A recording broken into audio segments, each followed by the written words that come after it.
안녕하세요. 구해줘 윤변의 윤세영 변호사입니다. 저희 구해줘 윤변은 실제 사건을 재구성하여 여러분들이 법적인 문제를 쉽게 이해할 수 있도록 알려드리는 컨텐츠입니다. 항상 일상생활에서 언제든지 일어날 수 있는 일들이므로 이런 일을 겪게 되었을 때 피해를 최소화하고 범죄를 미리 예방할 수 있도록 하는 마음에서 제작하게 되었습니다. 자, 그럼 구해줘 윤변 시작해 보겠습니다.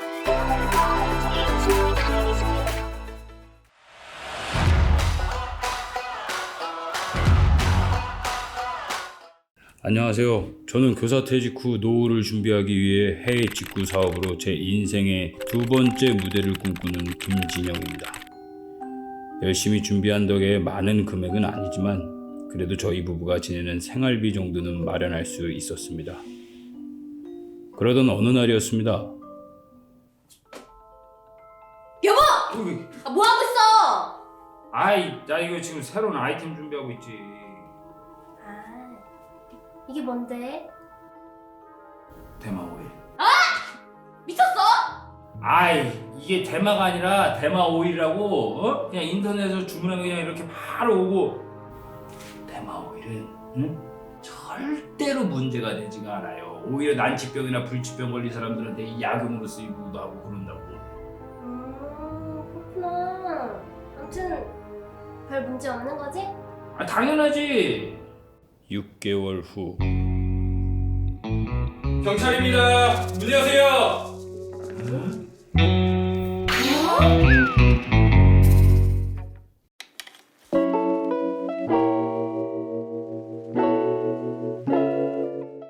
세 번째 사건, 어떤 방식으로 해결을 했었는지 한번 살펴보도록 하겠습니다. 이 사건 같은 경우에 1심 판결 결과가 실형이 나왔습니다. 징역 1년. 대마와 관련된 범죄, 마약류 관리에 관한 법률 위반이죠. 초범이었음에도 실형이 나왔어요. 그 이유를 살펴보면 판매 횟수가 100회 이상에 이르고 총 판매 금액도 한 6,500만 원 이상 정도에 해당하는 점, 그런 점들이 초범이라 할지라도 굉장히 중하다. 보통 대마초나 필로폰 같은 경우에 단순히 흡연하거나 투약만 하는 경우에는 집행유예가 나오는 경우가 많이 있습니다. 무조건 그렇게 정해진 건 아니지만 여러 사안이나 일반적인 상황을 보자면 처음인 경우에는 한번 기회를 주는 것이 일반적입니다. 그런데 이 사건과 같이 단순 투약이나 흡연 자가 아니고 판매한 사람, 일종의 상선이죠. 사는 사람을 보통 하선이라고 하고 그 위의 책들을 상선이라고 하고 판매책이라고 합니다. 근데 보통 판매책들은 초범이라도 실형 나오는 경우가 꽤 있습니다.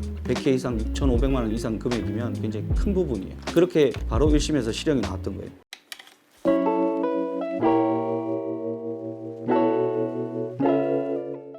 이 사건 의뢰를 받고 피고인을 만나러 갔습니다. 변호사님, 이게 저는 대마초를 판 게 아니고 대마 오일을 판 거다. 대마 오일과 대마초는 완전히 다른 종류의 성격의 물질이라는 거예요. 처음에는 이해를 잘 못했어요. 저도 대마 오일이라는 걸 처음 들어보기도 하고 피고인을 만나고 돌아가서 관련해서 좀 찾아보니까 대마 오일과 대마초는 완전히 다른 거예요. 분자 구조를 보면 대마 오일과 대마초가 거의 유사한데 아주 한 군데만 분자 구조가 지금 여기 나오는 부분에 겹쳐질 거예요. 그 부분만 달라요. 대마 오일은 대마 잎을 말려서 짭니다. 기계를 사용해서 거기서 나오는 기름을 사용을 하는 거예요. 뇌질환이 있는 사람들, 간질, 학술적인 명칭으로는 뇌전증이라고 합니다. 파킨슨氏병이라든지 불치나 난치에 뇌질환을 가지고 있는 사람들이 통증을 좀 덜거나 아니면 일부 호전이 있다는 논문이나 이런 것들도 있고요. 스포이드로 해가지고 혀 밑에다가 한두 방울씩 떨어뜨려서 일종의 약용으로 사용을 하는 거예요.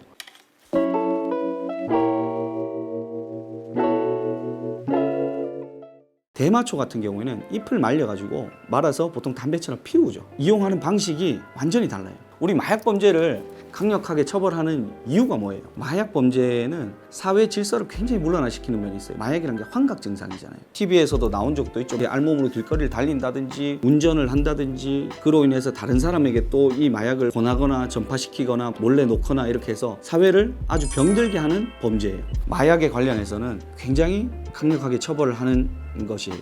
근데 대마 오일은 환각 증상이 나타나지가 않아요. 일반적인 논문이나 얘기를 보면 대마초 같은 경우에 THC라는 성분이 나옵니다. 그 태워서 피면 테트라하이드로칸나비놀이라는 물질이 그게 환각 증상을 일으킨다는 거예요. 근데 일반적으로 대마 오일을 짜면 보통 풀 스펙트럼의 경우에 브로드 스펙트럼은 THC라는 물질이 아예 없는 거고요. 그것은 환각 증상이 일어날 이유가 없고요. 일부 들어가 있어도 그 함유량이 0.3% 미만이면 환각 증상을 일으키지 않는다는 게 학계의 정설이에요. 외국의 한 30여 개국 이상에서 대마 오일 합법화가 돼 있어요. 대마초 자체도 합법화돼 있는 나라들도 많죠. 필로폰이나 뭐 아편이나 이런 것들 수준에 이르지 않는다고 봐서 그런 거죠. 그런데 우리나라는 어떻게 처벌하고 있냐면 대마초를 흡연을 하든 판매를 하든 대마 오일을 투약을 하든 판매를 하든 마약류 관리에 관한 법률 위반 처벌이 됩니다. 이 사건 1심에서도 그 두 물질의 차이점이 전혀 드러나지 않았어요. 그러니까 이 사람은 대마초 100회 이상 또는 6,500만 원치 이상 이걸 판 걸로 처벌이 돼버렸으니까 당연히 1심에서도 실형이 나올 수 있죠.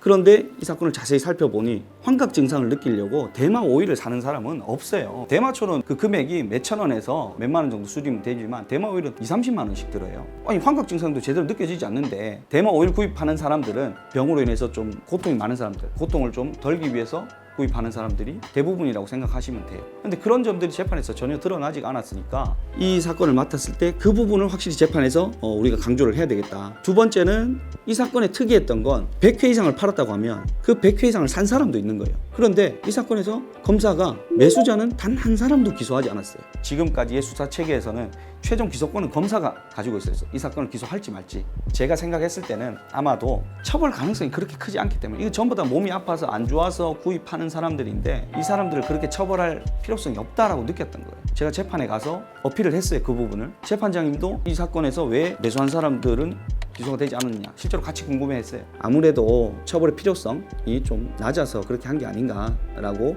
실제로 그렇게 얘기도 했어요. 세 번째로 증인신문이 꼭 필요하다고 생각을 했어요. 보통 증인신문은 내가 무죄다, 이거 저지르지 않았다라고 하는데 이 사건은 실제로 그러면 대마 오일을 사거나 복용을 했던 사람이 나와서 내가 이거 힘들어서 몸이 아파서 이거 사고 투약도 했는데 실제로 처벌까지 된 적도 없고 내가 이걸 몸이 아파서 투약을 하지 환각 증상을 느낀 적이 없다는 점을 말로만 하고 서류로만 내는 것보다 실제로 그 사람이 법정에 나와서 그런 부분을 증언을 해준다면 굉장히 큰 도움이 되겠다라고 생각을 했습니다. 그래서 세 가지 부분에 집중을 해서 변론을 했고요. 우리나라 같은 경우에는 이 대마 오일을 환자들이 이제 구매를 하려면 일단 첫 번째 의사의 처방전이 있어야 돼요. 식품의약품안전처 산하에 희귀 필수 의약품 센터라고 있어요.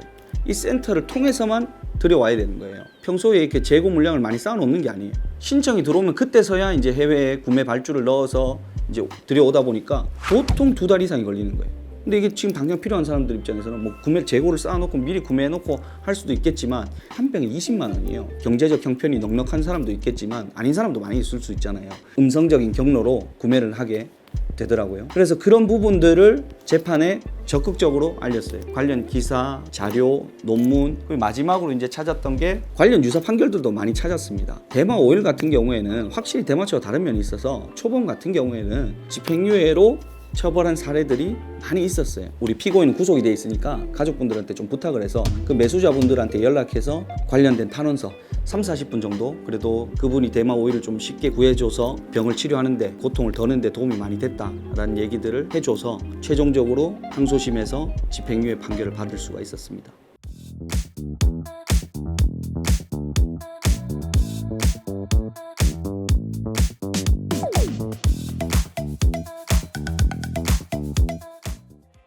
이 사건을 진행하면서 이제 제가 좀 느꼈던 건 저도 대마 오일과 대마초의 차이를 몰랐어요. 1심에서 그런 점이 전혀 드러나지 않았어요. 어떤 사건이라도 정말 단 하나도 쉬운 사건이 없고 사건의 본질이 뭔지를 그 의뢰인의 상황이 돼서 모든 사건에서 의뢰인이 사건을 제일 잘 알아요. 변호사는 법적인 지식은 있지만 내가 그 사건을 닥친 사람이 아니에요. 근데 의뢰인의 얘기를 계속 듣고 하다 보면 해결책이 보여요.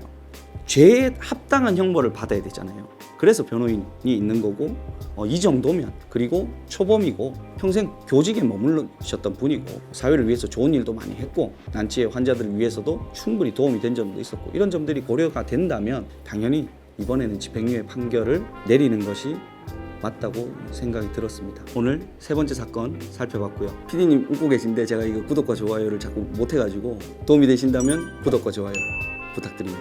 이상 구해줘 윤변이었습니다.